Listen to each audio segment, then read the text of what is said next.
I am Yvonne. I am a Black woman. I am a mother. I am a wife. I am an advocate for endometriosis.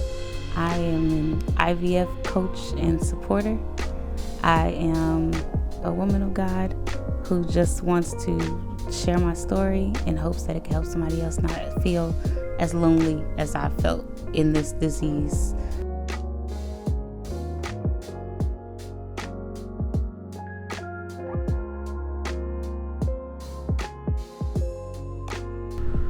I want to make sure that I'm being really sensitive to the endometriosis community when giving a definition, because there's a lot of controversy around what the definition is, because we want to make sure we get the correct information out there so that we can, educate others about what's going on. So for me, the definition of endometriosis is when tissue that's similar to the lining that grows in the lining of the uterus grows outside of the uterus, and it can attach itself to different organs.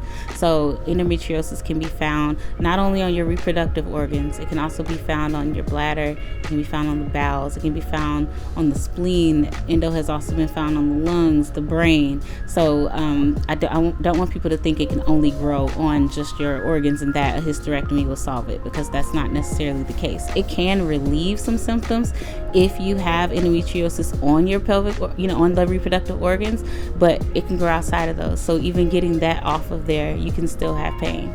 I was diagnosed at 24 years old. However, I believe that I've had endometriosis probably since I was 10. I started feeling stomach pain and pelvic pain when I was 10 years old, but when I would go to the hospital and the ER, which was frequent at that time, of course, not knowing what was wrong, they would just dismiss it as stress or IBS. I even had a colonoscopy done when I was 10 years old, trying to figure out, what was the cause of, the stomach pain. And yeah, they just said it was IBS and sent me on my way. But I didn't get my cycle until I was 12 years old. And that's when everything went full steam. I started feeling all of the different symptoms that endo can have. My doctor never said to me that endo could present itself differently for different people. We did learn that there are stages 1 through 4. I was diagnosed with stage 4 at diagnosis, but people do have different symptoms. There are some people who don't have any pain at all, but then there are some people who may bleed for weeks or months straight. There's some people who don't have any pain with intercourse, and some people who do. There's, it's such a broad range of symptoms, and it's different for everybody. And there's even a point where the numbers of the stages don't really matter. So we're trying to do away with that whole stigma as well, just because it's so broad and you can feel so many different things or not feel so many different things. For me, my symptoms were severe, debilitating abdominal cramps. I would also have painful bowel movements. I would get very severe headaches or migraines, fatigue. I'd be very, very tired all the time and very low energy. I would also experience nerve pain that would shoot from the middle of my back, down my legs, into my knees, ankles, and everything, and just would make it really hard for me to walk or do anything. Different treatment plans out there, but they all have such side effects that you have to really decide if that's worth it for the rest of your life. You can get on birth control, but how are those hormones going to coincide with yours, and how is that going to affect you? You could have a surgery, but there's different types of surgeries. You can have an ablation, which is a laser surgery where they kind of just burn off the surface of the endometriosis. But then there's excision, and excisions are done by specialists, and that's when they go deeper than just the surface and dig out the endometriosis so that it hopefully does not return, which it still can, but excision is the gold standard surgery right now. Outside of those two surgeries, which the excision usually is not covered by insurance, outside of that, you can do a hysterectomy. That's if a doctor will even allow you to, because a lot of doctors do not want to do hysterectomies on young women who they feel are not sure whether or not they want to have children. And then that's even if you are able to, with the disease anyway, which causes infertility. So there's that. There's different treatments out there, but they all come with pros and cons, and you have to really do your research. And regular OBGYNs are not giving us this information. So we all have to go out there looking for it for ourselves, sharing it with each other within our communities, and hoping that somebody bigger than our communities will listen to us and do something about it.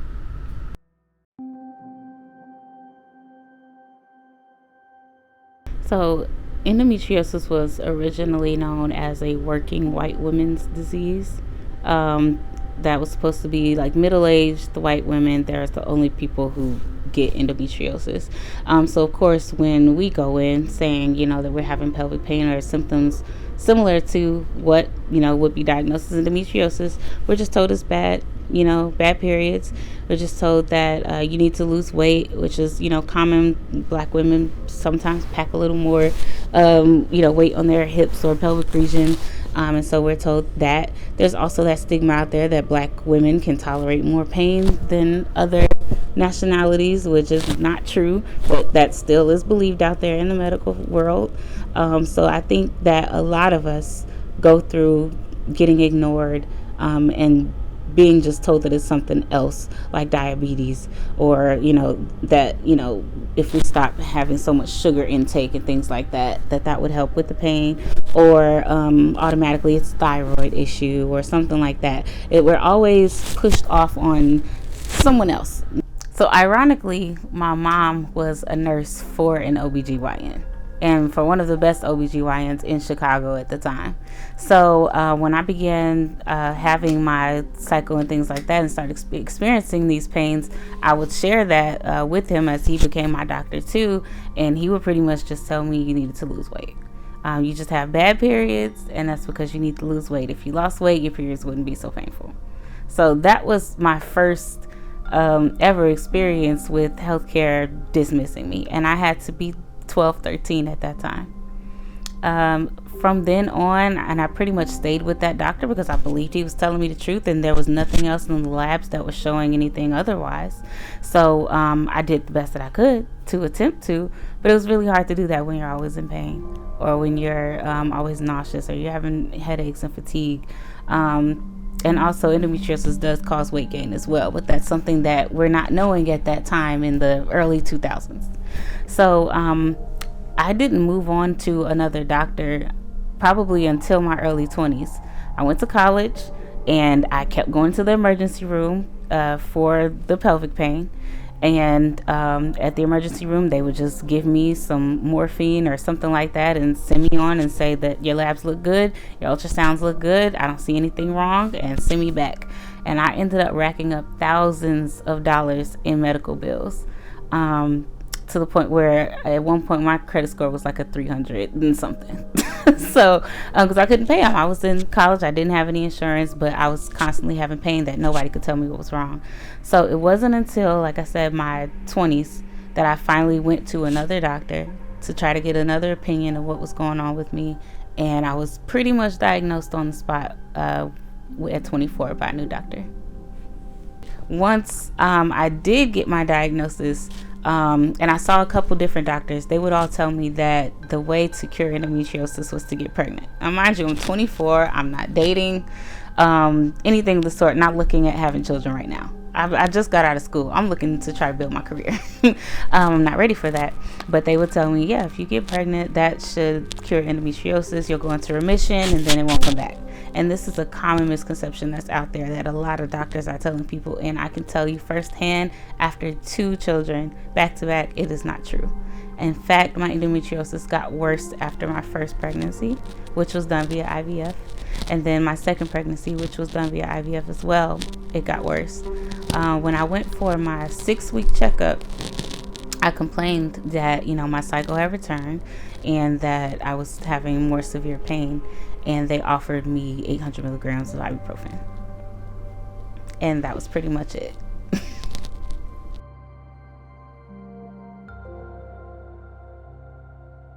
So we have a perfect little love story. At least that's how it sounds at first. But we met in January of 2018. He was a temp at my job. I work at a university. And he came in as a temp. I did not notice him for the first couple of weeks that he was there. I honestly thought he was the IT guy. When I did see him, he just I thought he was IT, and we laugh about that to this day.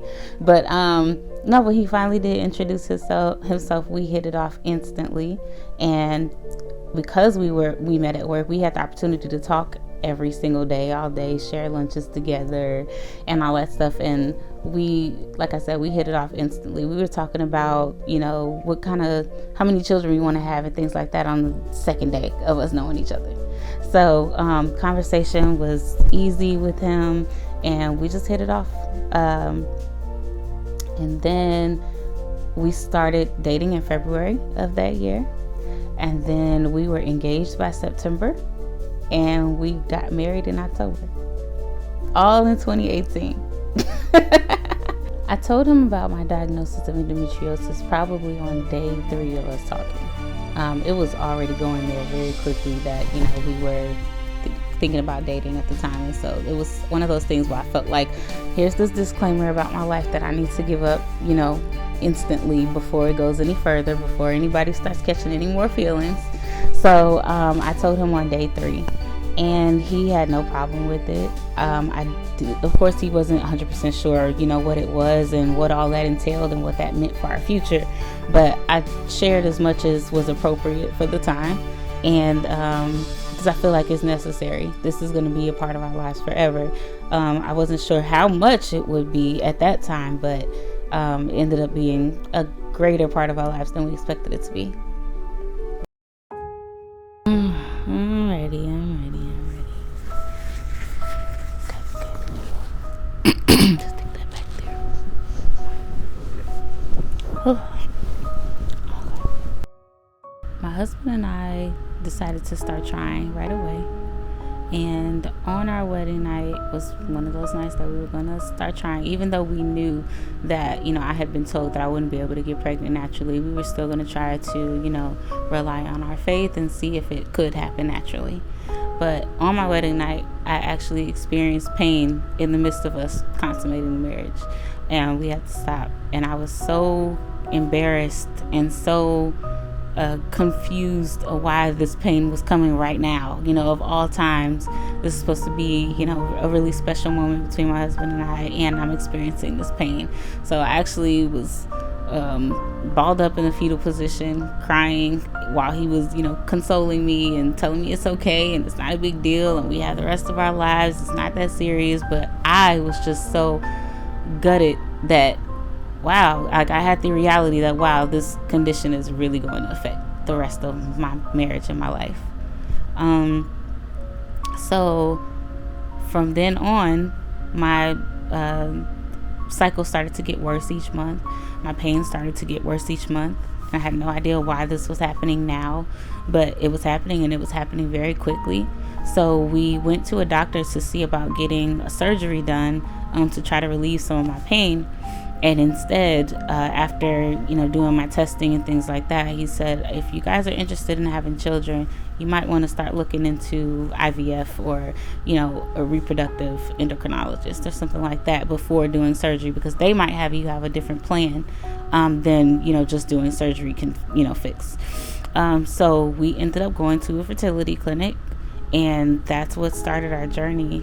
We got more testing done and found out that my tubes were filled with fluid, hydrosalpinx, both tubes, and they were also both covered in endometriosis. So I was not going to be able to get pregnant naturally, and we immediately had to look into IVF.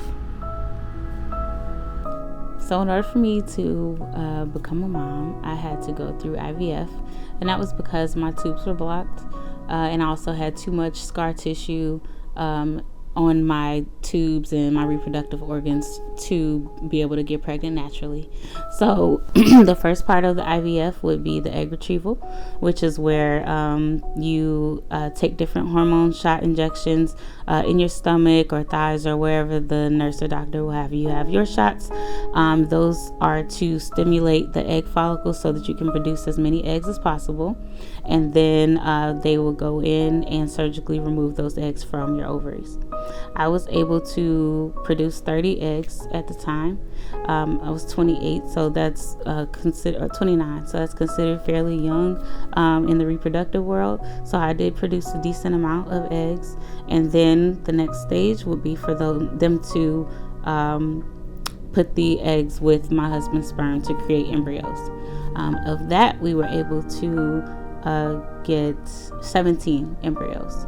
So then our next step after that would be to transfer those embryos into my uterus. So with that, there's other medications that you have to take as well to prepare your uterus for implantation of an embryo. And we did that, and we were successful on the first try and got our son, Cairo.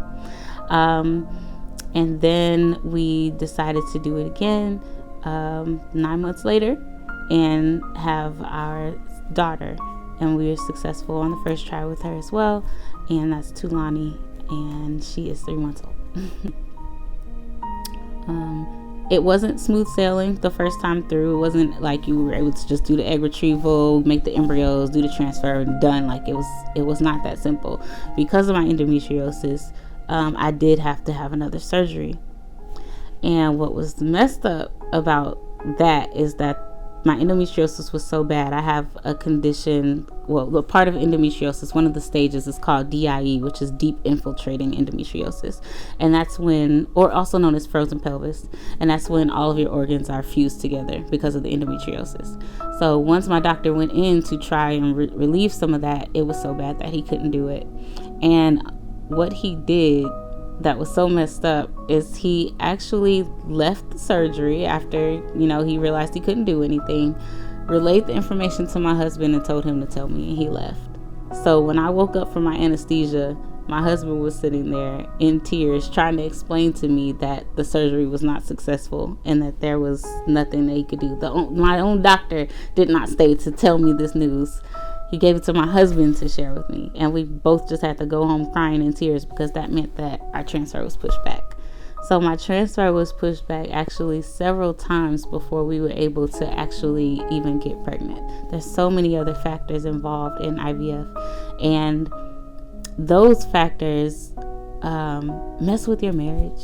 They mess with your self-esteem. They mess with everything. They can make you depressed. You go through so much going through this process, and this is all because of some endometriosis. I wish somebody had diagnosed me, when I was 12.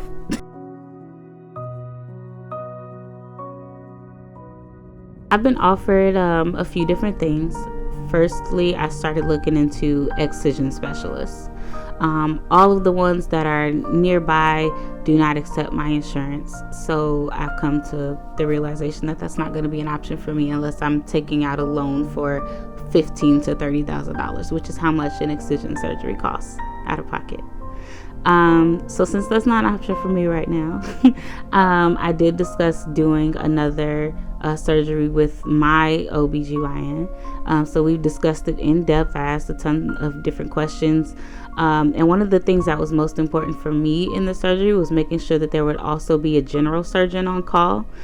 Since I know that I have endo on my bowels and bladder, those are organs that a GYN is not specialized to work on. So if there is some endometriosis there, they'll be able to call in the general surgeon to work on those things. I think that's a really important thing for other women to look into if you are going to have a lap surgery with your GYN, to at least make sure that they have a general surgeon available for any other additional complications.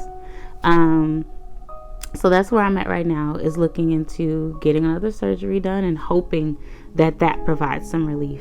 I am open to a hysterectomy if there is endometriosis on my uterus or reproductive organs. However, that comes with its risks as well. You can have different types of hysterectomies. Most of the hysterectomies that women with endometriosis do is that they keep their ovaries. If you don't keep your ovaries, you'll go into early menopause and you'll have to be on hormone therapy medication. That's not something that I want. So I'm hoping with the surgery that I'll be able to keep mine. But the backside of that is that keeping your ovaries, you're still going to be producing estrogen. so you can still grow endometriosis. So it's a never-ending cycle, and that's the reason why there's no cure. There's treatments that you can try and hope that it works for you, hope that it gives you relief, hope that you never have to deal with it again. And for some women it does, but for a lot of us it doesn't. And so I'm just going into this hoping that I'm one of the ones where it does help. So I'm currently working on a book for IVF, geared towards Black women, to help them to get through the process and understand what that process means, and not only just what it means in general, but what it means as a Black woman going through infertility. I'm also working on a social media page, as I do believe currently that is the biggest way to spread awareness about different things regarding infertility. It's going to be called IVF Black. So that's something I'm working on, sharing more information. And then my husband and I just continue to spread awareness by talking to people about it, word of mouth. Whenever I hear someone say that they are having a bad period, bad cramps, and things like this, I start asking them other questions, because sometimes they don't even know to ask, or sometimes they don't even realize that this is something that they could have, or they think that their pain is normal and it's not. So we just continue to share that information as much as possible, so that you can look out for your sister, your auntie, your girlfriend, whoever is complaining of some of these symptoms, so that they can do something about it. I would tell someone who is newly diagnosed with endometriosis that you are not alone. There is a whole community of us out there who are fighting for and against this disease, that are looking for a cure. We're sharing the ideas, we're sharing what works, what doesn't work, and that you're not by yourself. You can still live a life, you can still find love, you can still build a family. This is not the end, but you will have to fight going forward and stand up for yourself and advocate for yourself so that you can survive this disease.